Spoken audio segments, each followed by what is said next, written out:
The following is presented by Lanier Technical College, Concept One Pulley Systems, and Year One Classic Muscle Car Restoration Parts. Hit it! Hang on, you're now part of the fastest podcast on the planet, Bud's Garage Overdrive. Produced in the studios of Jacobs Media, located in beautiful downtown Gainesville, Georgia. On today's show, Ford news and rumors, whiskey and two wheels, and mandatory subscriptions. Plus, our special guest, Kyle Petty, with his takes on life in NASCAR. All that and a whole bunch more informative automotive buffoonery with Bud and Tim. Let's kick it in overdrive.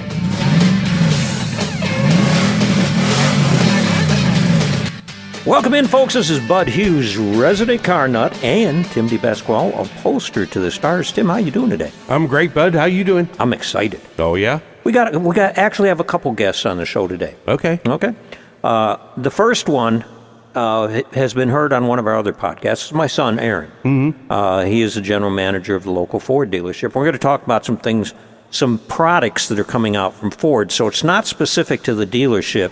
It's nationwide. Right. And a lot of things we do on the regular Bud's Garage radio show is nationwide stuff. You just, it would be the same whether it was here in Gainesville, Georgia, or Des Moines, Iowa. Oh, sure. You're talking about Ford, you're talking about Fords. Mm-hmm. Aaron's got some very good takes on things, and he's a little tongue-in-cheek. I don't know where he gets his demented humor from. But anyway, he's going to come in and tell us a little bit about some Ford stuff. And then something new to me. I've seen it on movie things that I've done on television where you want to rent a movie, and all of a sudden what was free, you got to pay a couple bucks for. Oh, yeah. The subscription stuff. They're doing this on cars now. And Right. they've been doing it. I just don't have a car that I've got OnStar on the Vet, which I'm going to cancel. And let me explain why. Okay. I was going to somewhere here in Georgia, and I was in an unfamiliar part of the state, let's put it that way. And so I dialed up OnStar, and I got a robot. What?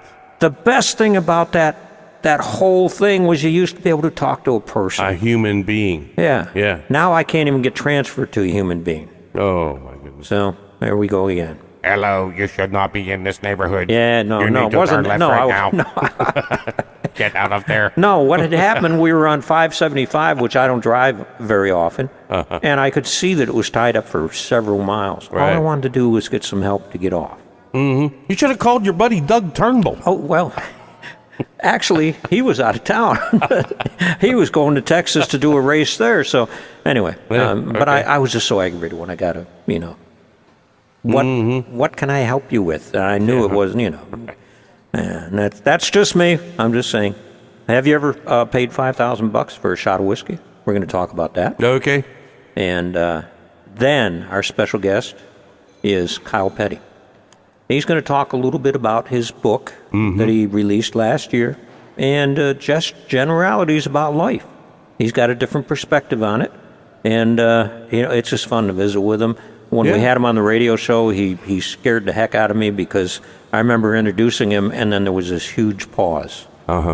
Because I talked about his music, and I had actually seen him in concert here in Georgia with another artist, and he just couldn't believe that somebody remembered seeing him back then. Oh, yeah. And then we had a good visit about guitars and cars and things like that. So he's coming up after all the other automotive buffoonery. Okay. All right, here we go. The guy that's sitting next to us right now, Yeah. that would be Aaron Hughes from Green Ford. Welcome into Bud's Garage. Hey guys, how we doing? We're doing great. Well, good. What's hot at the dealership? Truck month. Truck month. What kind of March trucks is we got? truck month. We got all kinds of trucks. We got Rangers, F-150s, F-250s. We've even been selling some Mavericks here and there. They come in, they go quick. Oh, I bet Mavericks they do. Going quick. Well, since you Yeah, brought up we're busy. Mavericks, let's jump right on Mavericks. All right, let's talk about Mavericks. They have a new version coming out, Yep. the Tremor. They have the Tremor. Well, currently Ford has the Tremor in the Bronco. They have the Tremor in the Super Duties as well as in the F-150s. And with the Maverick, what they're doing with it is basically you get a little bit bigger wheel and off-road tire, gives you more ground clearance, and it is not the hybrid. It's only available with the gas engine. Now, why is that? So, yeah. Do you wonder? I think because they're wanting it to have a little bit more off-roadiness to it, so it needs a little bit more torque towing as well. Okay. You can still get it with the max towing package as well. on the Tremor. So Yeah, it's kind of I'm not going to say it's totally an appearance package because it does have different tires and wheels and that, but it kind of helps out the truck a little bit, raising it, that sort of thing, gives it a little bit more off-road presence. Okay. Yeah. And it's got a waterproof storage compartment, Oh, yeah, yeah. automatic emergency brakes. Oh, that's nice too. Yeah. If I'm in a position where I have to have a water compartment in a vehicle, I've done something horribly wrong anyway. That's to what be I honest would with think. you. Yeah, right. Well, us older guys could use that, but it'd be for a whole different Well, reason. that's entirely different. But why is it only rated for 2,000 pounds? That's a of standard. 4,000. The Maverick is rated for 2,000 pounds Okay. unless you have the Max Tow package, which is the all-wheel drive, and then you're rated for 4,000 pounds. So that's pretty much the same as the standard Maverick. So the Max Tow package is all-wheel drive? I didn't realize that. Yes, it is a requirement. Maximum tow package is all-wheel drive, and that will tow 4,000 pounds, which is fantastic. For most people. Yeah, That's it's all they need. great. Yeah, if you have a utility trailer, or even I have an enclosed trailer, and it's great for that, a little 6x10 trailer, and it works great. Well, speaking of waterproof compartments. Yes. Okay. Speaking of waterproof compartments. Ooh. The quite a 2023 segue. Bronco Everglades likes to play in the water.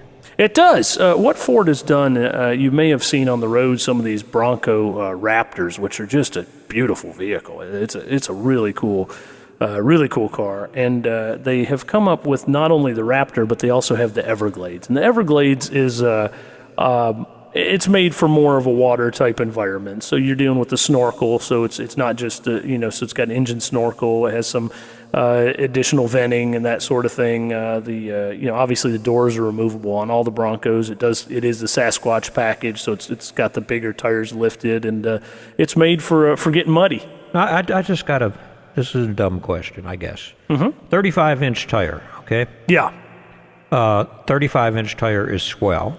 right. But what's half of 35, Tim? Real quick. 17. Thank you. Well done, And a Tim. half. And a half. Well, Yeah. you got Well, you're some not leeway. Rain Man. I understand Yeah, it. it's all right. Maybe you'd have one of these if you were Rain Man. I don't know. So you got, from the center of the tire down, you got 17 inches, 17 and a half inches. This thing will go through 36 and a half inches, Right. and the doors are removable. Where do the doors wind up in this? Oh, yeah. Where is the floorboard in this thing? At what point do you have water running in and running out at the same time? Well, that's a good question. Well, that's why they put drain plugs in the floors. Yeah, I think I think it's one of those deals where this thing is made to actually drive, in a situation where you're really, really getting wet. You're the guy. Really wet, You're like the the guy- snorkel's up above the windshield type of wet. So you're the guy that they say don't bring your truck to the car wash. Right, exactly. looks like- That's right. You're the That's guy right. on Sunday that the whole side of the vehicle is all Yeah. plastered with Where all you can mud see is and you the windshield wiper marks. Yeah, Yeah, this would be the truck for you if you're that guy. Yeah. that would be. Yeah, oh. if you're into the mud bogging and Yeah, but you know and how I swamp, am with paint you're and good to stuff go. like that. Well, I'm you are thinking- not that guy. No, I'm not I will that tell guy. you. I've never done any of that on purpose. let's No. go. But this thing is also good in the dry, as far as it says. Oh, the seats are posted in marine grade Yeah, vinyl. it uses a marine Oh, marine and the vinyl, so it's all uncarpeted made for washout wet. floor. All right, well, that Okay, makes so sense. Yeah. you see, It's- yeah. I mean, it's built correctly if you're a mud bogger, if you're into doing a lot of going through creeks and things like that. And a lot of these guys are. I have one of the guys that works for me, and every weekend he's doing off-road stuff. He loves it. Wow. Yeah, And it's a lot the of fun. starting price on these is $55,000. Yeah. Yeah. Okay. So you're right in there, and like I say, it's kind of the opposite of the Bronco Raptor as far as the way it's designed. Whereas the Bronco Raptor's more you get into the rock crawling and sand, Right. Whereas the Everglades is a little bit more for the mud and swamp. Okay. Yeah. Well, I It's guess a niche. If it's a niche. I There guess you if go. that's what you're looking for, it is a niche. There's something for everybody. Well, what if your deal is a Mustang? Tell us a little bit about what's right. going on with the If Mustang. your deal is a Mustang, I think everybody on the planet now knows the Mustang's been redesigned for 2024. What everybody doesn't know is you can start getting your orders in on the 27th of this month. So the order bank opens. We're extremely excited about that. We've had a bunch. I'll tell you what, working for Ford the last few years, we've had tons of just buzz about so many different vehicles. Whether it was when the Mach-E came out or when the Maverick has just been huge, but also the Bronco. You guys have been talking about the Bronco for years and years and years, and now we're still every episode talking about the Bronco Right. and the Well, it's Bronco hard not to. Sport. It really See is. them It's everywhere, yeah. Ford is coming out with some just amazingly fantastic vehicles, and then redesigning some of the other stuff. And it is time for an upgrade on the Mustang, and it is a very nice vehicle. And honestly, the pricing of the thing's not much different than everything is now. So you're not seeing a huge price increase on the Mustang. No, very nice. the most expensive one I see is the Dark Horse, Yeah. but it's similar to the Mach 1. Yeah, the Dark Horse and the pricing is just about the same as the Mach 1. It's going to be very, very similar, and it'll be the all-new, everything that's going to be new in 24 will be on the Dark Horse. Yeah, Yeah. 57 grand. Yeah, there you go. Well, that's not crazy No, compared it's to some not other crazy. stuff, And what I like, and the same thing with the Mach, I've got a Mach 1 right now in the showroom, and I love the car because it's for those people that, really like a Mustang GT, but would like just a little extra performance without going to the, over $100,000, GT 500 or something, which is a incredible car.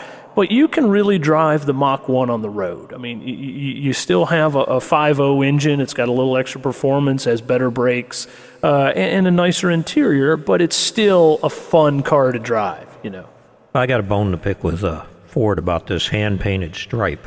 The hand-painted stripe. Yeah, remember when the hand-painted stripe on the GT 500 was a $10,000? Oh, it's still a option? $10,000 option. Absolutely. Can't I just bring? You're really good with an airbrush. Can't we just bring it I to am. you and? I could probably put one on there for less than 10 grand for you. How about $99. $9,200? I'll save you $800 and airbrush your car for you. The stripes, the white stripes. Yeah, it is. That was an add-on that has kind of been something we've all commented on for sure over. But the over cool the thing years. about it is when you paint on a stripe and then you clear over it, it's never coming off, and it's, Oh no, it it's looks really cool, fantastic. yeah. I'll tell you. I think you guys have Andy Duff from Colorworks by Duff. Andy yeah. Pujon a lot of times. Andy had done. I can't even remember, was Camaro or Chevelle or something. I was over at his shop one day, and his was unbelievable. His, you couldn't even tell. I mean, the clear coat, you couldn't even tell there was different paint or anything. His was smooth as glass. And Ford does a good job. They don't do that good a job. Not for 10 grand. Okay, I was just I don't want to get you in trouble. I was just That's wondering all right. about a $10,000 stripe. $10,000 stripe. I'll take the vinyl stripe and replace it. Well, probably 8,000 times. Let me ask you guys a question. Have either of you ever paid $5,000 for a shot of whiskey? No. I've never paid $5 for a shot of whiskey. Well, there you go. Well, apparently, Indian Motorcycles thinks some folks will. You want to run with this motorcycle man? Yeah, they've got a new model out. Well, I guess they've been doing this for a while, and they put a shot of whiskey into the paint. Jack Daniels, to be specific. Yeah, Jack Daniels. And they're promoting and marketing it as the Jack Daniels edition. I'm not a huge fan of this, but I'm going to tell you, as a motorcycle rider, we don't need any more motivation to drink while we're riding. And there's so many people that use their motorcycle as an excuse to bar hop on weekends and then wind up dead. I don't know. It don't do anything for me, but if you want one, only $5,000 additional to have that shot of Jack Daniels mixed in your paint. I wonder what it does. Well, never. Yeah. I was thinking on the chemical side. What does it do to the paint? You try to Yeah, you try to keep everything out of paint when you're spraying it. Well, to keep it- when I'm as a former painter, the last thing painters need is to have alcohol around pouring it into the paint. It might be, does any of it actually get into the paint? I thought you were going to say as a former drinker, but I knew better than that. So, No, if we were former, what the heck? yeah, doing radio with me will. Yes, We'll step I you know. up several notches here. Just began my 12-step program. GMC, and I did not realize in Buick, and I'm not picking on anybody here, this is just a story, are dropping their $1,500 mandatory OnStar subscription on most of their models of vehicles. I didn't realize this was a thing until my neighbor's daughter had her automobile recalled, and they kept it for 3 months. Really? Waiting for the part, but they didn't want anybody driving the things. Okay. And she said it really ticked her off. They gave her a car to drive, but she had to keep paying all her subscriptions on on the stuff that the car has in it. Yeah, as much as the cars cost, they ought to give it to you anyway. That's what I'm thinking. So Right. they apparently don't roll it into the price. This thing, in-car Wi-Fi, a stolen vehicle locator, and turn-by-turn navigation is $50 a month. $50 a month? Yeah, Holy cow. but now they're offering some bargains on their stuff that'll be $25 a month, and then you can increase the levels of functionality. Well, and that's it. But all the manufacturers are going in this direction for the subscriptions to increase their revenue. Like BMW is adding, if you want to use your heated seats, they're all wired up, but they won't turn on unless you pay a subscription monthly. Is that crazy? A bun warmer subscription. Yes, right. Wow. Huh. I just think when they roll this into the price of the car, whether they tell you or don't tell you, and you start paying this stuff, it's like the movie channels and stuff. All the stuff used to be free. Yeah. Now you got a movie you want to see, and you put it on. It's supposed to be free, and it says $3.99. Well, you sit there and you think, well, it's only $4. Yeah. But I'm thinking, how many gazillion people did that? Yeah. That particular night said, oh, it's Right. only $4. It's only $4. Yeah, what the heck? Well, now, Tim, you and I often do, you at the upholstery shop or in your building exploits or your tractoring or, stuff out in our shop, we often do engineering. Oh, yes. Backyard engineering. Absolutely. This is not the same. I'm going to talk about a program at Linear Technical College, Okay. which is actually an engineering technology program. Oh. Where you can get your feet wet in the engineering careers. Right.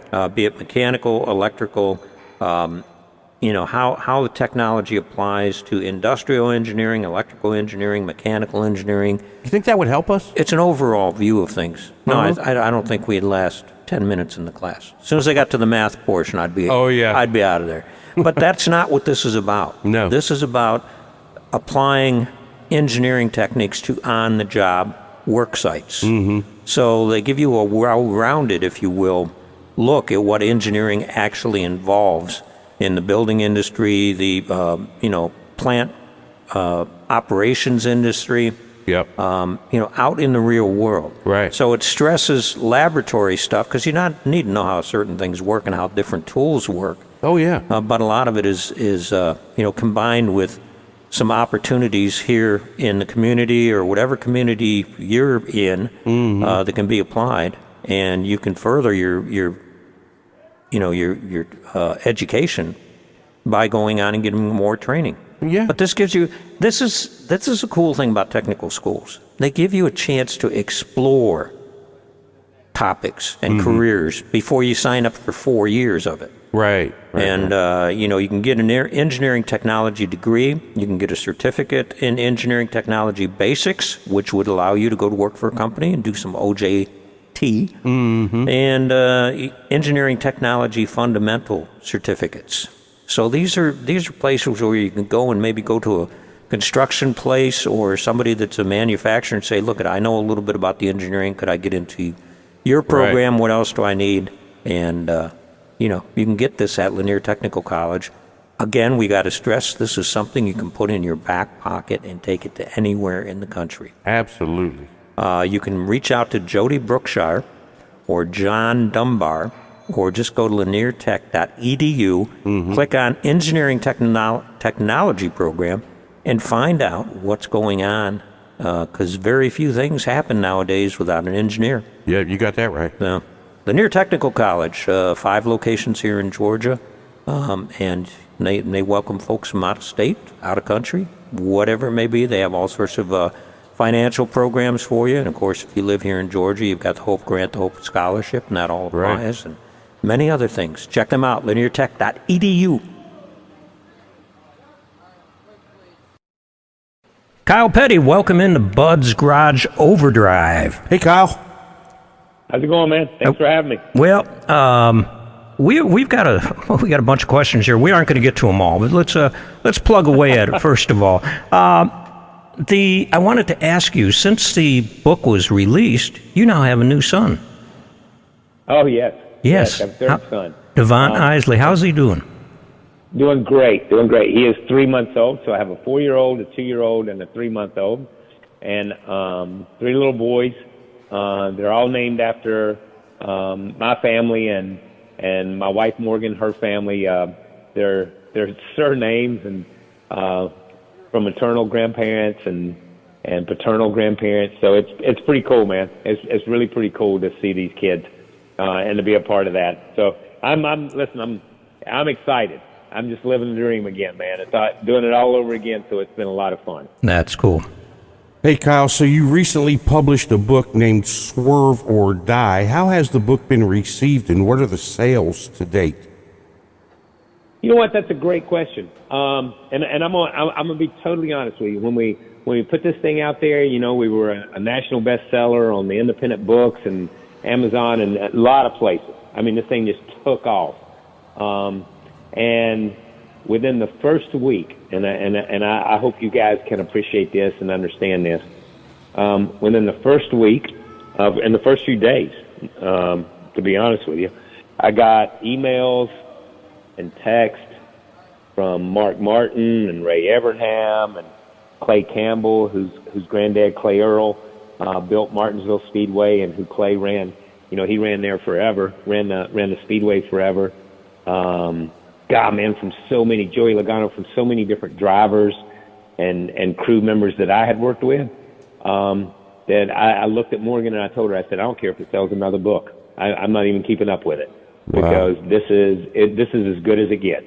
When your peers and the people that you grew up with and the people that you were friends with, when they read it and they were like, man, I learned something. I never knew that about you, or that's an interesting story, or I didn't know what you went through at the time, or things like that.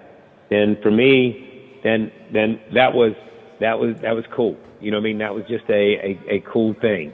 So for me, that I went to the top. So, you know, I think in the first couple of weeks it sold 18,000 copies, but man, that first week I was already over the moon with it. That's cool. How many book signings have you done nationwide?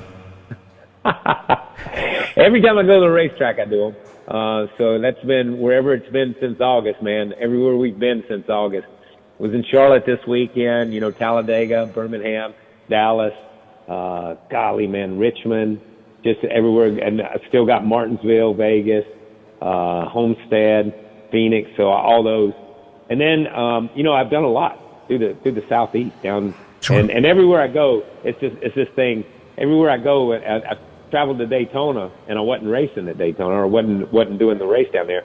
But I traveled to Daytona, and I stopped in St. Augustine, Daytona, Savannah, and went into bookstores and found my book and signed them and put them back on the shelf, and then called the people and told them I'd signed their books, so to go there and buy them. So that's been pretty cool. So I've done a bunch of those things too. Yeah, I'm surprised somebody didn't grab you as you're signing books in the store. That's funny. Yeah. I wanted to ask you, you know, how many books did you sign nationwide in your town? You've gone to the track and stuff. Are you? I was at Petit Le Mans a couple of weeks ago, and Jimmy was there, and he had copies of his books with him. Are you taking copies of your book with you so people can get them at the racetrack? Yeah, what I did, Cool. I just put them on a souvenir rig. Put them on the Chevy souvenir rig, you know, that handles all the souvenirs for Petty GMS. That keeps me from having to lug those heavy things around, man. Yeah. I'm not going. You know, there's a weight limit when you fly, so that's kind of the way. You carry 15 or 20 books, I'm way over the weight limit in my bag. So I just go ahead and ship them ahead of time. All right. So the stories that have been related to you by your readers, are there enough for a second book? Well, here's the thing. Okay, so let's go back to the very, very beginning. In the very beginning, you know, when the pandemic hit, Morgan was pregnant with our second child with Cotton in 2000, and you know, no one really knew how you know, COVID would affect fetus, how it would affect a pregnant woman. Sure. You know, women at that point in time. So we just locked up at the house. And, you know, I play guitar and write music and do all that stuff. So I was already doing some of that stuff. So I thought, and we had talked about it, and I said, you know what, I'm just going to write down some crazy stories, things that happened to me, you know, just see if I can write a story. So I wrote some stuff, and I showed it to my wife, and she said, you know, that's pretty good. You need to write some more. So I wrote 3 or 4, and she said, why don't you try to make a book? And I said, well, listen, that's way above my pay grade, man. So I got in touch with some people, and they hooked me up with Ellis, who had worked with Michael Waltrip. And I sent him a bunch of stuff, and he's like, well, where do you want it to go? And we had a long discussion on what really wanted, how it would be with my granddad and my dad, and then Adam. And, the book is Adam. And it starts with Adam and Sure. it ends basically with Adam and how that affected all of our lives and how it affected the business and how it affected everything. And interspersed between there are little stories about how I grew up and racing with my dad, and then Morgan's family, and just different things. So, along the way, I will say this, a lot of funny stories and crazy stories that I wanted to put in it, they end up on the cutting room floor. So I keep telling people the next book will just be Kyle Petty's short story, or story times with Kyle Petty. You know what I mean? And it won't be a book. It'll just be a bunch of short stories. So eventually I'll get around to scraping them all up off the floor and putting them in volume 2. But there's still a lot of stories left. Story time with Kyle Petty. That sounds really good. I like that. If so, the pandemic obviously affected you, and you were. If there hadn't been a pandemic, would this book exist? No way it would have. That's a shame. I have been. So here's what I tell people, okay, and this is just my life, and it's not right, wrong, or indifferent. It's my normal. But I was born in June of 1960 and went to my first race in July of 1960, and I've just been going to the racetrack ever since. Even when I was in elementary school and in middle school and in high school, and then by then I was racing, and then you're driving, and the next thing you know, it's, February 1st to the end of November, you build a new car in December and test in January, and you're at it again, and that's the way it is. It's just, that's a circle of life for me, and it's always been. So there was never any time to stop, and never any time to get away from it. And even when I stopped driving, I still did speed, and then I was on Fox, and then I went to NBC, and you're still doing stuff. And I was still working with my dad's team and doing stuff. So there was never any time. So I honestly believe if the pandemic had not hit, and had not come along, then I was never going to stop. I was never going to take that time and stop it at any point in time. And it's been amazing to me. I listen to a lot of music. Listen to a lot of music podcasts and stuff, and I have been amazed with the artists who have come out of the pandemic, and you listen to the podcast and you listen to the interviews with them, and they're like, "Yeah, man, I wrote 3 albums during the pandemic. Right. I was so creative during the pandemic because I had time. I didn't have to be on the road traveling. I wasn't touring. I wasn't doing that. I was just home with my family." And it's crazy. It allowed a lot of people to do what they were doing. And then there's other people that you hear, and people were, and listen, again, I told you I play guitar. You couldn't get guitar strings during the pandemic. I think everybody in the world took up guitar lessons. I thought about that. Guitar. Just so many things started for people, and it gave them an opportunity. After you sat at home and watch, the entire 10 or 15 seasons of Murder, She Wrote, you're pretty much bored. TV's over with. It's time to move on to something else. So that's kind of, people started experimenting and painting and doing different things, and there wouldn't be a book without it. Oh, that's very interesting. You know what interested me about artists that were making albums during the pandemic is they were all in different places. I mean, the band members were all in different places. When I recorded an album, we were all in the studio, and you could interact with each other and change things around in that. But, you got the guitar player sending their stuff, the drummer sending their stuff, and it's being produced.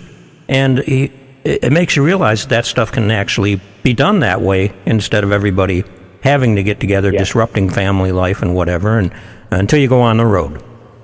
Yeah, so the fascinating part about the music stuff for me, talking to music people, is, I think when Pro Tools come along, it changed the way a lot of people recorded stuff at home and a lot of people did stuff. But with the way technology is, I can be in North Carolina, you can be in Georgia, somebody else can be in California, somebody else can be in Washington State, but it's like we're in the same room. Right. It's like we're in the same room. It's real time now. It's real time. And even if I come up with something. I can send it to you. I put it down, send it to you. You tweak it, you remix it, you add your piece to it. You send it to the third person. They send it to the fourth person. And by the time it comes back, it's like that game of telephone, man. It's a different song. And that's the amazing part, man. That you could be creative alone, or you could be in that virtual community and do it collectively, even though you were in different places. Okay, let's do an album together. Tim's got a question, man. Yeah, so speaking of music, there's a Brad Paisley song, If I Could Write a Letter to Me. Was this book your letter to you? That's a really good question. And I'm going to say no, but I am going to say this is what it was. I think when I got into the part about Randy at Talladega, right? In the 70s when I was 14, when I got into the part of Adam, we're talking 2020, the end of 2020, the beginning of 21, by the time we got to that section and really got into a part of that. But I realized that it had been 20 years, and I had never really dealt with it. And for Randy, it had been, 40-some years. And I never really thought about it. I thought I dealt with it, but you don't. There's some things you just don't. And, race car drivers are funny people anyhow. They can compartmentalize stuff. They can put things in a box and say, well, that'll never happen to me because of this.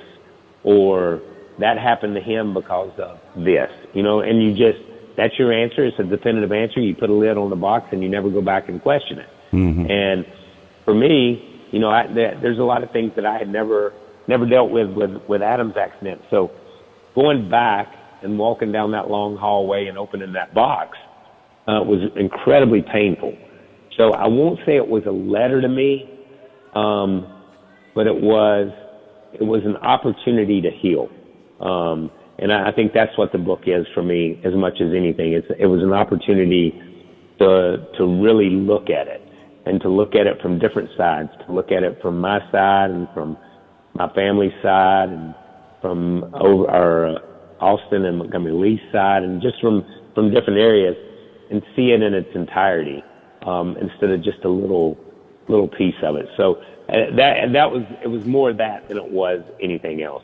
When we had you on the radio show back in August, you mentioned that you did the audio version of this book, which most authors don't do that. They have somebody read the book or whatever. But you did the audio, and you mentioned that made you process things differently than writing. How so? Yeah. Well, I think it's like what you guys are doing right now. You ask questions, and it's funny. I've got a couple of TV shows, and I do things, and I'll write the questions down. But then when I get ready to speak them, they sound different for some reason. You know what I mean? Yep. Or they come out different. You know what I mean? Yep. And sometimes they come out with a totally different question. Even from the question that I had in mind, and it catches me off guard sometimes. And I think that was the thing with writing it down in silence was one thing. Speaking it and hearing it with my own ears, and hearing my words, it was something totally different. It was something totally different. And I did the book because I think I did the book and I read it, because I do TV, because people know my voice. And you're used to hearing my voice. You're used to hearing my voice, on radio or TV or whatever it may be. So it would have been strange for somebody else to read my book, and read it that way, because people would have said, well, I don't hear Kyle saying that, or I don't hear, but when you hear me say it, you say, well, that's kind of the way he talks, man. That's just the way he is. Absolutely. So I think that was part of it. But yeah, it was, that was harder than writing. In the end, I think that was a harder process for me, or a harder process to deal with, than the writing piece was. The writing, and in hindsight, the writing, even though it took forever and it was hard to get through those sections, the writing was easy compared to reading it. Do you think if you had spoken the book before you wrote it, I don't know if anybody does that, but yeah, would it have been a different outcome? Yeah, maybe. You know, yeah, maybe if I'd have verbalized it to someone. Right. You know what I mean? But I never really verbalized it to anybody. You know what I mean? I mean, it's like, even though you wrote it down, it's still a secret. You know what I mean? But until you put those words out in the universe, then it becomes, for some reason, it becomes more real to me. And I think that was the moment it became more real.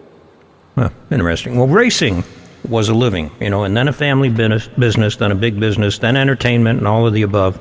Tell us a couple stories that, when I say it was a living, it was a serious living. Your grandfather took it seriously, very seriously.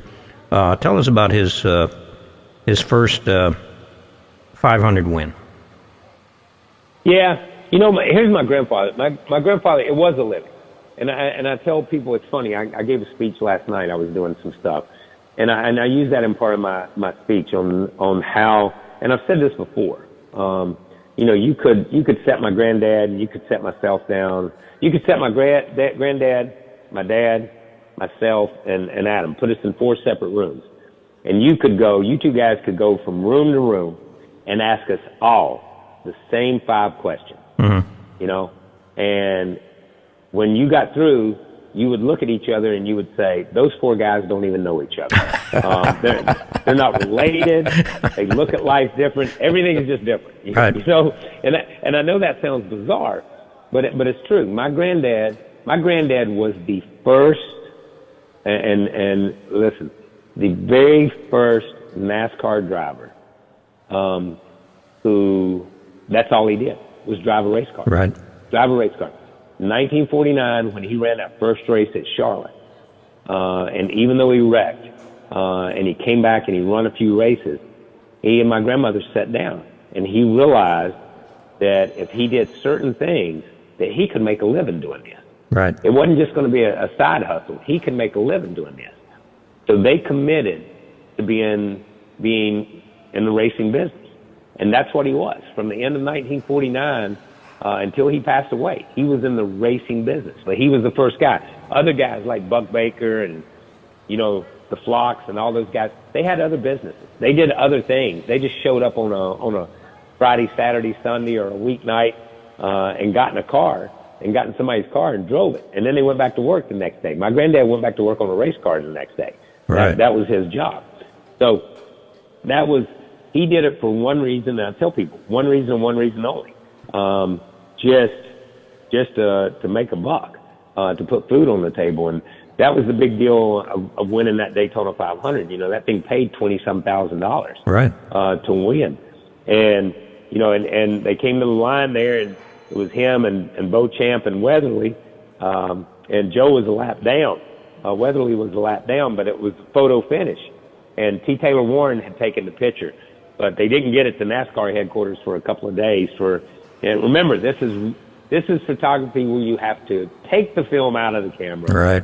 go to a dark room and develop it. Yeah. And T. Taylor had 10 million pictures, and always did. But, you know, and that was the deal. And my granddad protested that race. They gave that race to Johnny Beauchamp, Right. and he won it.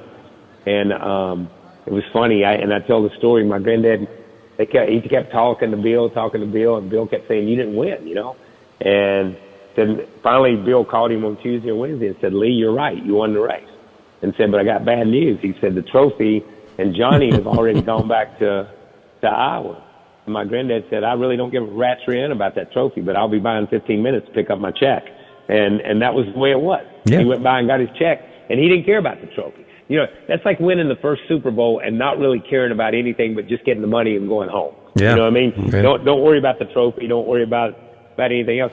And that's what my granddad, that's why he raced. I'll tell you this story. So Don Naiman, when Don ran Talladega and ran the International Motorsports Hall of Fame, he called my granddad up and wanted him to come down. They had induct him into the Hall of Fame down there. And my granddad said no. And Don called back the next week. My granddad said no. Don called back, you know, the third week, and my granddad said no. And a couple of weeks went by, and Don called back, and he said, "Lee," he said, "we're going to send the plane to get you. We're going to fly you down here. We're going to put you up in the nicest hotel in Birmingham, and said we'll take you out to the nicest restaurant, and we'll even give you a little money." And my granddad said, said, Donnie, said, I've known you a long time, but at this point in life, I don't need the money and I don't need the publicity, so I won't be showing up. And he hung up the phone, and he never went. And he never went. And because he didn't race to be famous. He didn't race to win trophies. He raced to put food on the table. And that's what he did. My dad was exactly the opposite. Exactly the opposite. All he cared about was the trophy. You could keep the money. You know what I mean? He wanted to be that guy standing in Victory Lane on Sunday, Right. And have everybody else loading their cars and look over there and see him hoisting that trophy over his head that he had kicked their rear end that day. And more times than not, just about, he was that guy standing in Victory Lane, Yeah. with that trophy over his head. So the juxtaposition of those two people, and those two guys and the way they looked at racing and what they did. You know, my granddad didn't start until he was 36, 37, 38. Right. He was late in life. So it would have been amazing if it was a different time and he could have started younger. But your granddad had it figured down to the penny, you know, and that Oh, yeah. came up in the book during your dad's first win, sort of, the Grand National Yeah. race at Lakewood Speedway. Tell us, Yeah. it wasn't just there was a lot of thinking going on because your granddad was driving a convertible, and that made a difference. I mean, and it was a current year model car. Right. And that was the deal. You know, they used to run the convertibles and the hardtops together, and they would do things. And my granddad would study that entry blank, man. And, you know, the entry blanks used to be, you know, if you were, you know, the first foreign-born driver, or you lived in Connecticut and you won, you got a $50 bonus. Or, I mean, there were just all kinds of bonuses written into these things. And, you know, my dad won the race, and my granddad protested. And, you know, he said, Richard was sitting on pit road when I lapped him and said, I should be a lap ahead of everybody. And sure enough, when they checked it, he was a lap ahead of everybody. And my grandmother was livid because it was my dad's first, would have been my dad's first win. You know, his first big win, and my grandmother was livid about it. And, you know, my granddad explained it. You know, the thing was, you know, he won in a current year model car. They were going to run first and second no matter what. Right. But if he won the race, the family made $250 more. And the business made $250 more. And that's what it was about. It was about making more money. And, you know, and Granddaddy always used to say that. That was always his saying. It's like, if anybody gives you something, don't take it. Because they don't want it. It ain't worth nothing. And it won't help you. You know what I mean? And his point was, which means you have to work for everything you get. Nobody's going to give you anything. You know what I mean? And if they do, it doesn't mean anything. And that's what he meant by that. That if he had given Richard Petty that win and kept his mouth shut, it didn't mean anything. It didn't mean anything to Richard Petty because it had been given to him. It didn't mean anything to anybody in the end. So, you know, he was hard-nosed about it. I just, listen, if there was a poster for tough love, that might be a poster for tough love. I would think so. Yeah. Now, the dairy farmer you referenced in your book was a generational family, as was yours. Now, the dairy farmer, you know, went from mules to million-dollar tractors and satellites over the generations. How does that differ from racing jalopies to present-day cars and NASCAR and a racing family? You know, what was the difference between the two families, you know, investing their lives in their business, in your mind? There is no difference. I don't see the difference, and that's always my point when I refer back to the rural community that we lived in and the farmers. You know, farmers, they plant a crop, it doesn't rain, and you know they've got 5 or 6 months invested in it, 3 or 4 months invested in it, or the price of tobacco goes down while it's growing, and they don't make the money they thought they were going to make. It's the same thing, man. You build a brand new race car and it doesn't perform. My dad, and it's a perfect example. My dad in 1966 won, I don't know, 18 or 19 races, something crazy, in a 66, in that 66 Plymouth. In 67, they built a brand new race car. Took it to the racetrack the first 5 or 6 races of the year. My dad didn't like it. He just said it wasn't a good race car. So they cut the nose off of that one and put it on the 66 that had already won 18 or 19 races. And they took that old car, and although they had invested all their money in that 67, they went back to that old car, and that's the year he won 10 in a row and all those races that year. What do you win? 27 races, 10 in a row at some point in time? Yeah. Well, yeah, with an old car. And that's the funny part. That car, for Richard Petty's 200 wins, that car won like 39 races. Okay, I want you to think about it in those terms. Right. You know what I mean? But my point is that is you invest in something and it doesn't always work out. Right. And that's the way farmers are. You invest in your crops, you invest in whatever, and it doesn't always work out, man. But you know what? You don't stop farming. You don't start farming because the drought comes. You don't stop farming because the price of beef went down or whatever, because that's what you do. And that's what we did. You don't stop farming because my dad and them came back in 61 when my granddad went over, my dad went over the wall in turns 1 and 2 in the first qualifying race there at Daytona. And then my granddad and Johnny Beauchamp went over the wall right there at the tunnel in the second race that day. My granddad spent, 6 or 8 months in a hospital down there. Mm-hmm. And, for all intents and purposes, it ended his career in 61. He drove a few races after that, but not a lot. But my dad and Dale and Uncle Maurice, they used to sit and talk about it. They came home from Daytona in February of 1961. After winning the inaugural Daytona race in 59, they came home from Daytona in 61 broke. They had no cars. They had nobody to work for them. Some of the guys had quit and went to work for other teams because they knew, Petty Enterprises only had a couple of cars and they just wiped them out at Daytona. There was nothing left. And they started from scratch.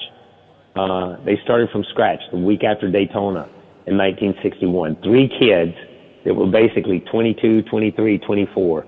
And my grandmother and my granddad were in Daytona in a hospital.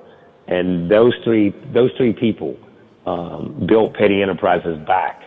By the time they got to 64 and won championships in 67 and everything that they did, it wasn't just given to them. They had to build it all back. Yeah. So it's just that's what people do. That's what farmers do. That's what racers do. That's what rural America does. It doesn't just lay down and quit. It just keeps digging. And I think that's what racing has always been about. Absolutely.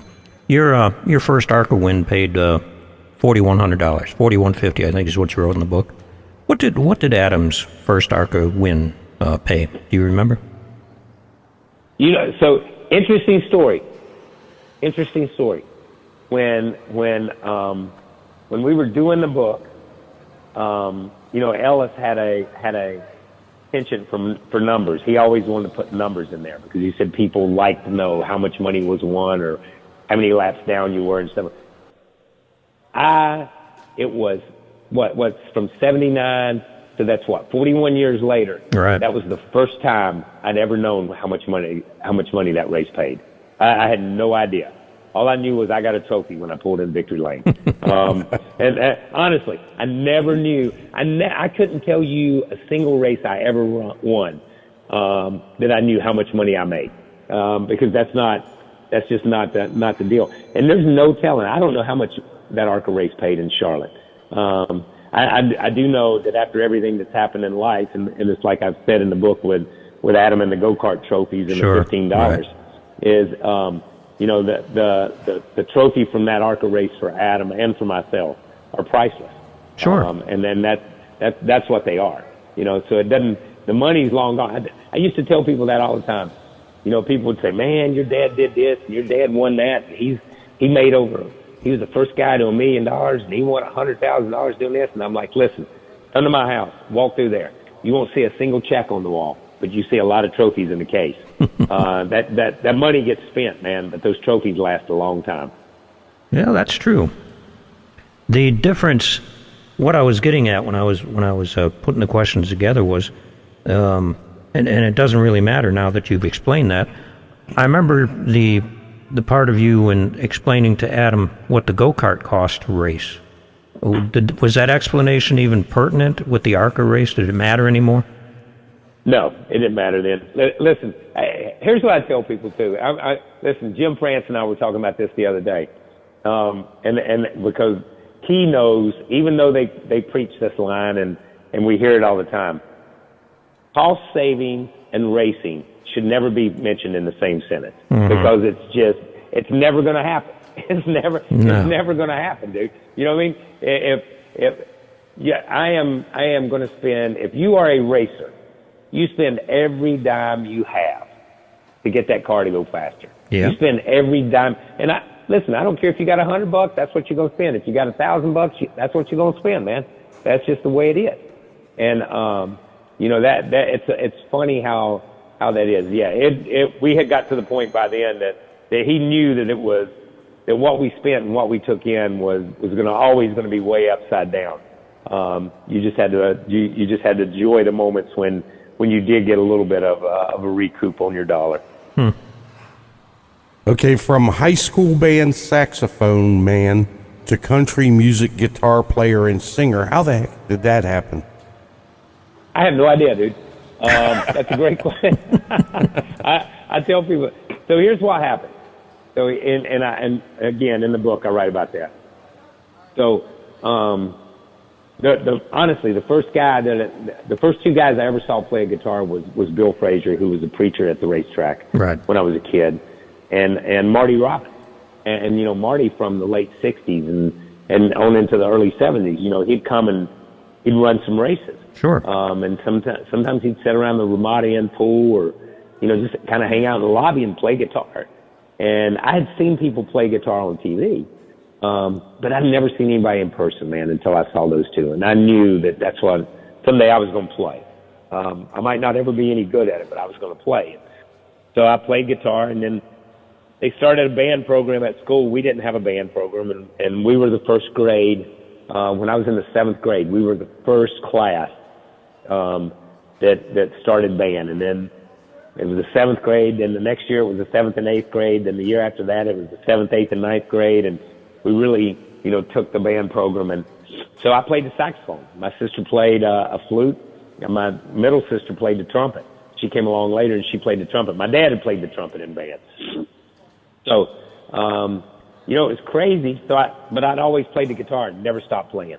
And a guy came to the racetrack and wanted to do a racing album with racing drivers. And we were like, sure, man. Yeah, let's do it. So, myself, Dale Jarrett, man, Daryl was on the original one too. Bill Elliott, Ron Bouchard, all of us did it.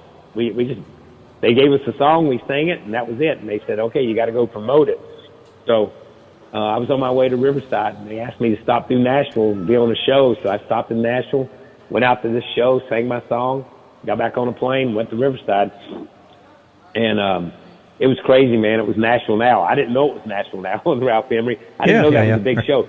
Yeah, we got 3 channels where I live. We didn't have cable, man. Yeah. We were a long way and multiple years from cable out where I live. So it was funny, and a guy saw it, and he said, hey, would you be interested in trying this? And I'm like, shoot, yeah, man, I'll try anything. And next thing I know, I had a little band open for Randy Travis and the Oak Ridge Boys and Hank Jr. and just ended up doing a bunch of stuff, man. Just a bunch of stuff for the next couple of years. And really, but at the same time I was doing all that, I was went to drive for the Wood Brothers, won a couple of races, and it was like, man, I need to focus on racing. So I kind of put the music stuff back to the side, and so I still play, man. I play today. I go out and play in bars and play in different places and different songwriter conventions and stuff like that. I was just in Boone, North Carolina a couple of weeks ago for a songwriting festival. So I still play, but not that. I quit chasing that thing a long time ago, and it was like I used to tell people were like, man, why do you do that? And I'm like, I guess I do it for the same reason, the morning of the Richmond race or the morning of Rockingham, Earnhardt gets up at 3:30 in the morning and climbs up in a tree stand and hunts until 6:30 or 7 o'clock in the morning because you love to, right? Because that's your hobby, yep. Because that's what you enjoy, And it always fascinated. Earnhardt was about the only one that understood it, because he would say, I don't know why they mess with you about that music, man. He said, they don't mess with me about deer hunting. And I'm like, yeah, that's because you got a gun. They don't mess with you about deer hunting, dude. You know, maybe I should carry a gun, you know, that kind of thing. But it was the same thing. You know, that's the way I looked at music at that time. But writing music and playing music, you know, as a fellow guitar player and you know, sort of a singer, did it for a long time. And there are times when you're and you certainly had a lot of them in the book, as you mentioned, but we all have these times where we're lost. We're looking for something, or we're celebrating something or whatever. Get the guitar out, sit in a room, and sometimes figure things out. Oh, yeah. Yeah. Listen, it's like, I tell people this all the time. You can be mad. You get that guitar out, and it never talks back to you, and Right. it takes that sharpness away. You know, you can be sad, and it'll be sad right along with you if you want to. You know what I mean? It just goes wherever you go, and it is. It's that quiet time. You know, I think people, you know, you tell kids, all right, take a breath, count to 4.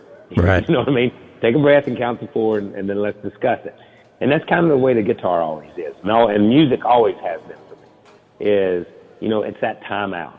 It's that place to go back to and find peace. And it's there in the good times, and it's there in the bad times. And, you know, it never has for me. I will say that. It's never left me in a place that I felt worse. It's always made me feel better. And I think to this day, man, I'll drag to the airport, and I got 2 bags. One of them's a guitar case, and one of them's a couple pair of underwear and a pair of pants and a shirt. And I take that guitar everywhere I go, man. I still got the same old guitar. I've gone through a number of cases, I can tell you that. Flying commercial, I've gone through a number Oh man, of cases. yeah. But, Oh yeah. yeah, but it is, but it's still something I do all the time, man. There's never a day that passes that I don't pick it up and play for at least 10 or 15 minutes at the least amount I play. So quiet time with your guitar and quiet time when you're in the cockpit of a car. Similar? Yeah, in some ways. Yeah. In some ways, you know. Yeah, and I never thought about it until, honestly, I never thought about it until Adam's accident. When Adam's accident happened, then I got out of the Cup car, and I drove his car the rest of that year, and we didn't change anything. We didn't change the seat. We didn't change the steering wheel location. We didn't change anything. I just had to adapt to everything that he had. Right. And I would tell people, you know, it's incredibly peaceful in there. You know, it's incredibly peaceful to slide into the same seat that he sat in, to hang on to the same steering wheel that he hung on to look out the same windshield and see the same stuff. So I think for me, that's when I realized how peaceful it really was in a car. You know, and I say that all the time now about, you know, you see drivers on pit road and they're being pulled in 10 million different directions. Right, yeah.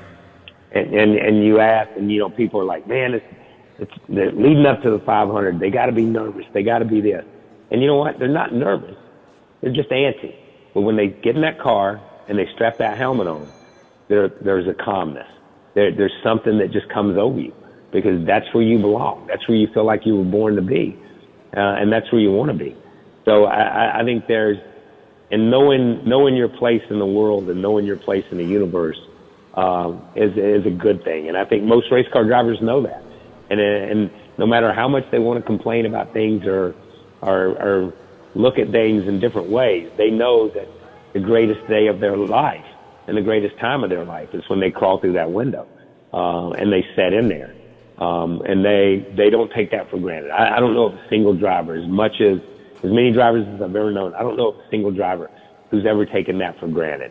And that's why I always feel sad, you know, when I watch guys like my dad, and I watch guys like, you know, Tony Stewart and Bill Elliott and, you know, Jeff Gordon, Jimmy Johnson.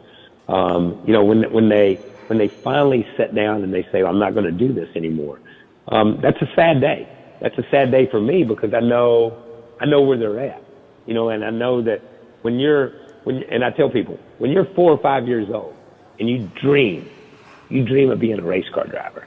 You dream of sitting in that seat, hanging onto that steering wheel, staring out that windshield, and the guy in front of you is Richard Petty or David Pearson or Dale Earnhardt Sr. or Bill Elliott or Jeff Gordon or Jimmy Johnson or Kyle Larson or Kyle Busch, whatever generation you came along. That's what you see. And when you get to that place where you don't do it anymore, then you give up that 5-year-old dream. You give up that dream that you dreamed your whole life. You know, that was always the heart of your. You didn't dream about doing TV commercials. You didn't dream about having a sponsor, you know, and doing that. You don't dream that stuff. You know, nobody dreams that stuff, man. You dream about the act of driving a race car. And when you can't do that anymore, that's when that dream is put away in a box. And that's why it always makes me sad. Well, speaking of generations, how would a Dale Earnhardt Jr. book differ from yours? You know what? Not a lot. Not a lot. You know, and we talked about a lot of things, you know, like when he told his dad that he wanted to be a race car driver and different things like that, you know. Mm-hmm. And it's crazy. It's just similar. You know what I mean? But I don't think it would be a lot different than what Harrison Burton told Jeff. Mm-hmm. You know, yeah, right. Yeah. Anytime you have a son that grows up in it, you have a lot of the same shared experiences. The difference would be, you know, that when I came along and I was doing it, the hit TV show was the Brady Bunch. When Earnhardt came along, it was Friends. Yeah, you know what I mean? It's the background. Okay, yeah. I never thought of it that way. Huge. Yeah, you know what I mean? It's the background that changes, but the basic intent and the basic things that you go through with your dad and the basic things that you go through in racing, that they're probably pretty close to the same. Interesting. Well, you know, I read the book several times, and I expected, from the title, Swerve or Die, I expected a big race scenario where you were forced to swerve or die. What did I miss in there? Nope, that's not what it was about, man. So the music thing influenced the title. Okay, so let me go back to that. All right. So you know that any great song, listen, I don't care what it is, whether it's, even if it's not words, when you first hear that lick for Sweet Home in Alabama, yeah, you know it's Sweet Home Alabama. Right. You know what I mean? When you know, Achy Breaky Heart, whatever hook you want to use, there's a hook in every song. A hook in every song. And it draws you in. And the great songs have great hooks. You know, Your Cheating Heart, whatever. You know, they just have great, they have great hooks. So my hook for this book was Swerve or Die. That's interesting. When you know that Kyle Petty drove a race car, and he's writing about Swerve or Die, you got to be a good book. It just man. sucks you in. You got to get it. It should just pull you in. You know, and the premise of Swerve or Die is this. You know, as I went through it, and like Ellis and I, when we came up and I talked about it, is that if you look at the book, you know, whether it's my granddad and his accident, and you know, Randy's accident, and Adam's accident, and you know, and the good times and the bad times, it doesn't make any difference. There's so many times whether you know that I, my family, my dad, us collectively, the Petty family, right, could have just stopped and said, we're not doing this anymore. You know, we're not. It costs too much. You know, it's the price we pay to be in this sport is too great. But you know what? You don't. You swerve. You change direction. You don't stop. You don't die. You keep moving. And I think the sport has always done that too. You know, from the time my granddad started, and it was, you know, and people like to talk about this sport as, well, it came from the moonshiners, you know, and it's all about liquor. Right. And it's not all that. It's not all that. You know, this sport really came into its own right after World War II. Sure. When these kids were coming back from Europe and they'd seen such atrocities and so much devastation.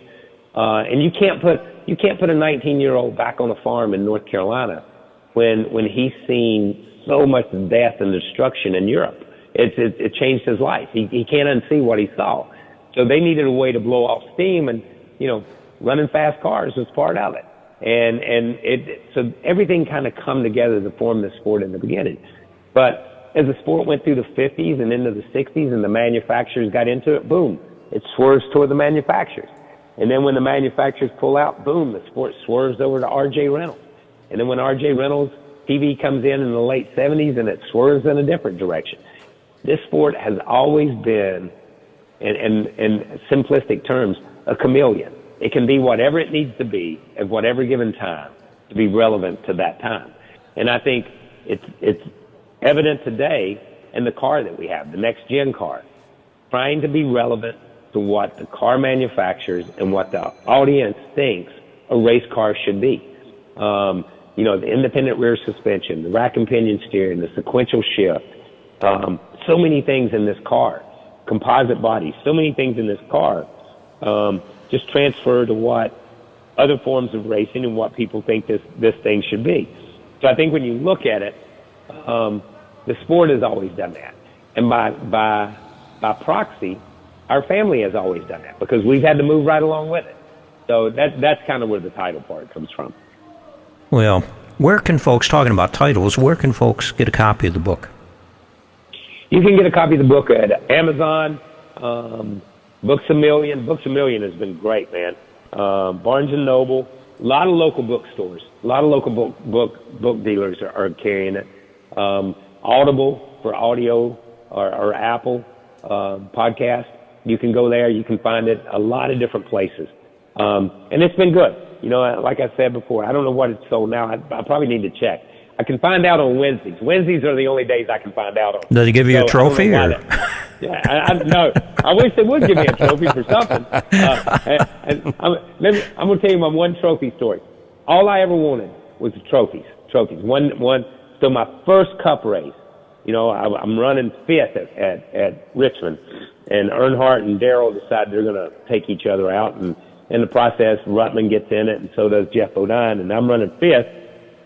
I weave my way through the crash, and I win the race. Yeah. And I'm pumped, dude. This is my first cup win. I don't care how you get there. It's a NASCAR Winston Cup at the time. It's a cup win. And I get to victory lane, and Richmond doesn't give trophies. They give plaques. And I was so spun out, man. I didn't want a plaque. I get a plaque for the Pinewood Derby, dude. And I don't want a plaque. You know what I mean? I want a trophy, dude. I wanted a trophy. So it was so funny, man. And so I complained about it for about 15 years, and finally, the Richmond Fairgrounds, they made me a base to put my plaque on, so it looks like. So it looks like a trophy. That is so cool. Yeah, and that's what they said, man. They said at least it'll look like one. So that was a cool thing. Well, I know you're excited about the future of NASCAR, and we're excited about the future of Kyle. Thanks for taking the time to be with us today, and come back and visit, please, and bring your guitar. Yeah, thank you, man. All right, man. Next time I will bring a guitar, and we'll do it. All right, Kyle Petty. Thanks for taking the time to be with us here on Bud's Garage Overdrive. Thanks, Kyle. Thank you, guys. Well, anytime we're talking about classic car restoration, we're always talking about year one. Oh, yeah. Classic car restoration people. Mm-hmm. They've got a deal going on right now if you're a Chevrolet guy. And you want a crate engine. Mm-hmm. You want decent horsepower. You want a 1 year or a 2 year unlimited mileage warranty. You can get an engine from year one. And they have two different versions. They have a version that's got aluminum heads on it. It's called a AT305 PC1. You can go to their website and see what that's all about. But it's $49.49.93. It's got specific heads on it, Edelbrock aluminum intake manifold. Or you could go to the Power Crate 400 horsepower 350 engine, or you can go to the 400 horsepower Crate engine 350 with cast iron heads on it. So these are all 350. These are both 350 engines, and they use seasoned blocks. They're dyno tested. And they got the good harmonic balancers and stuff on them. Yeah. And like I say, you can go to year one and spec these engines out. They come with a dyno sheet and a warranty. Wow. And you cannot beat that. No, that's a great price. Just go to their website, year one, and get their monthly blast that they come out with. And they do 2 or 3 a week. Mm-hmm. And they have so many things that are, eligible for discounts. You mentioned Bud 20. Right. And you can get a discount on discountable items. Mm-hmm. And, they can get you going down the highway. So you you can take the engine. Let's say you've got a small block Chevy hot rod, and you want to save that specific 327, 350 horse. But you want to drive the thing every day. Get one of these engines. Right. For the money, $4,200 for the iron head one, $49 for the aluminum head one. That's a bargain. It says bargain, and then I got a suggestion a little later on in the show to hook up with these engines. Okay. But for now, check them out at year1.com. Your classic car restoration folks. All right.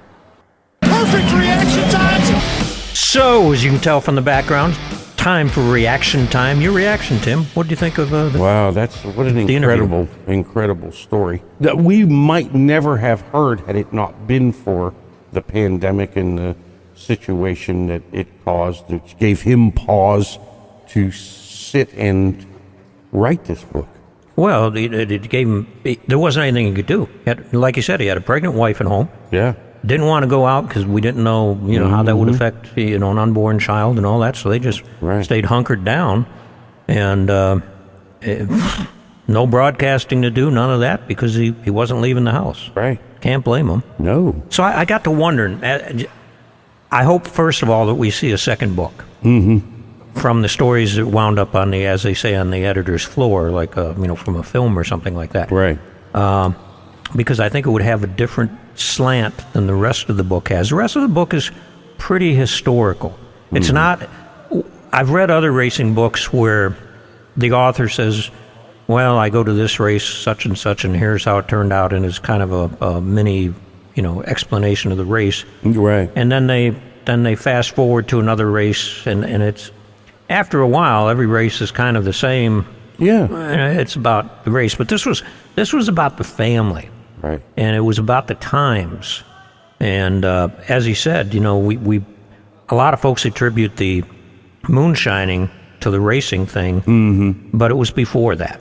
Right. It was like the guys, we've talked about it on the air before on Bud's Garage, the radio program, about the SCCA. The SCCA, came about because these guys that were over in World War II or the Korean War, once they got back here, life was completely different. But they remember seeing these little sports cars in Europe. Sure. And, some of them brought them back with them. And on one end, you had the stock cars, just for the thrill of it. Right. Because when you're a tail gunner or something like that in a bomber, how do you come back to the field, the farm field? Exactly. And so you still have that adrenaline need, I guess would be fear / adrenaline. Right. You get used, you overcome your fears, and it becomes an adrenaline rush for you. Some of the things you do, and you work through it with that. And it was the same with stock cars and sports cars. And that's something you pointed out in the book right from the get-go. That was a little different than what I expected. Yeah. As to how it started. Because they were the first people to do it as a living. Right. Now, what I didn't get a chance to ask him, and we will ask him again because he'll be on with us at another point, is he did not take his celebrity status seriously. No. It was what they did. Just like it was what the farmer did, the dairy farmer. Yeah. It was the people on the outside that made a big deal out of the family. Right. And he was thankful for it when Adam got killed in his practice wreck for the Bush race. He was thankful for that part of celebrity status, if you want to call it that, because he got so much mail and things from people, condolences, that it made him feel less alone, if you will. Yeah. And that's in the book. He talks about being alone in a crowded room, and that's how grief can be. Sure. You just think nobody understands this. It's like having a disease or something, and you're in a room, everybody looks normal. Right. Yeah, but you're struggling. Yeah. Right. And he said all the condolences from outside of racing, from fans, stuff that, well, they got some of that. They lost other members of the family. The petty teams did. It wasn't the first time they came back from the racetrack, minus a crew member or a driver. And so it was, I think with the internet and the electronics and the TV and all that stuff, it was a different thing for Kyle than it would have been for his dad. Right. back in the day. So, but I encourage you to get the book, even if you're not a NASCAR fan, because what you realize is if you have the time, if any of us had the time or took the time to kind of write our own story, it would be very similar. Oh, sure. You know, yeah, I'm not a racer, you're not a racer, but you have a story to tell. Sure. And if you had that story to tell, you might do a little research into your family, other than the stories that were told to you from your father, your grandfather, or other folks in the family. Right. You might find out more interesting things about the folks in your family, and it makes that connection between all of us. Yeah. You know, what became of our great-great-great-grandfather and why, or our grandfather, or even our dads. You know, what did they go through that we'll never experience? And, Exactly. you know, how did it affect them raising us, and how do, we raise our kids, and how do our influences and the things that we're exposed to affect raising our kids, and how will their kids be different? And it shows how society evolves, kind of.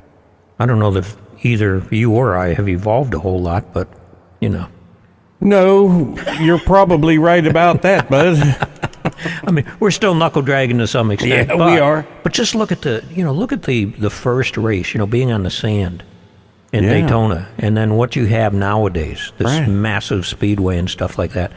How do you even wrap your head around that? Yeah. Could the guys that are racing now go back to 1949 and actually race? He tells a story about that in the book, where his first race with the older racers, the names that we remember from the past, Yeah. the guys that had a package of cigarettes rolled up in their shirt sleeves, yeah. and they're racing in a pair of painter's pants and a t-shirt and a leather, I don't know what the helmet was made out of, but it wasn't very fancy. And he tells a story, and he gets out of the car, and the car didn't have any power steering or anything. It was back Right. in that day. And he says he ran that race, and he got out of that car, and he was just, and he was in his 20s. These guys were all in their 40s. Mm-hmm. And he got out of the car, and he's literally sitting next to the car, just wore out in the infield. Right. And one of the drivers comes up to him with a cigarette and a beer in his hand, smoking a cigarette, and he says, "Harder than it looks, ain't it, kid?" So I think that's that just tells Yeah. how things evolve. Sure. So I look forward to his second book. I hope there is one. And he's excited about the future. I have my questions about NASCAR and what direction they're going. And he kind of has the take that you can't control the direction it's going, so you may as well get on for the ride. Yeah, exactly. Exactly. He rides a bull in his book because he wanted to try it. Right. And he had no idea what direction the bull was going. He didn't happen to go the same direction as the bull, but that's the kind of the things you can't worry about. Right. You just got to hang Because on. NASCAR's going to keep doing what they're doing, and face it, the music and everything that's around the races, and it's all changing, Yeah. and it is evolving. Well, it's become a huge business, Oh, absolutely. and that's what drives everything is the money. The money. Mm-hmm. We're going to try to evolve too. Yeah. Good luck with that. Not in this podcast. Maybe for the next one. How's that? Tim, Yes. I'm going to spring a brainstorm on you. Okay. Earlier in the show, we were talking about year one. Right. And they're crate engines you can buy. They got a cast iron engine, cast iron head engine. They've got an aluminum head engine. Very reasonably priced. Right. You know what I'm thinking? I know what you're thinking. I'm going to get one of these engines, and then I'm going to go to our buddies at Concept One Right. and spec out a pulley system with it. Oh, yeah. Because these are the engines that year one has are long blocks. Mm-hmm. But then you go to Concept One, you can get the AC compressor, you can get the alternator, you can get the water pump, you can get all of that in a package, and it looks beautiful. Oh, yeah. And it's a serpentine belt system. and you're ready to rock and roll. It's made to fit that engine. There's no extra additional No. fabricating to do. You don't have to scrounge to junkyards and all Right. that kind of stuff. You get your power steering pump, get all of it, and then you can spec it out to your car. You can put the alternator if you're putting in a massive sound system or Right. you're fuel injecting it or something like that. Because the engine is a carbureted type manifold, but you could put a Holley Sniper. on it, and so you might want to amp up the alternator, no pun intended, a little bit, to provide the power for that. Right. Your power steering, depending on what kind of whether you're using rack and pinion or parallelogram steering or whatever it might be on it. You could spec that out. Your AC unit, and And then you're all set. You get everything together. You're, and then you're all set for under $10,000 for Yeah. the engine and the pulley system. And in one weekend, you can put it all together, and it'll work. Yeah, Shoot, check you out can the things that they got. When you call up Concept One in Cumming, Georgia, you are talking to the guys running the CNC machines, the guys that have gone to school and spec this stuff out and learn how to run these machines and design the system. They've been doing this for years. It's Randy and Kevin Red, and their dad works there with them, and they build some fantastic things. And if you've got an idea for something that's a little out of the ordinary and they've got experience with it, they'll help you out. I yeah. go in there and I see engine blocks with blowers on them and stuff like that, where I know they're helping somebody out with something. And, Right. they've got some interesting things that are coming down the line that we'll talk about at a later date. That would be a tease. But for now, check them out at concept1pulleysystems.com. Okay. Well, Tim, as they say in the business, we are in the business. Yeah, That's a wrap. Oh, okay. Pretty much. We want to thank everybody for listening. Thank our guests, Aaron Hughes and Kyle Petty.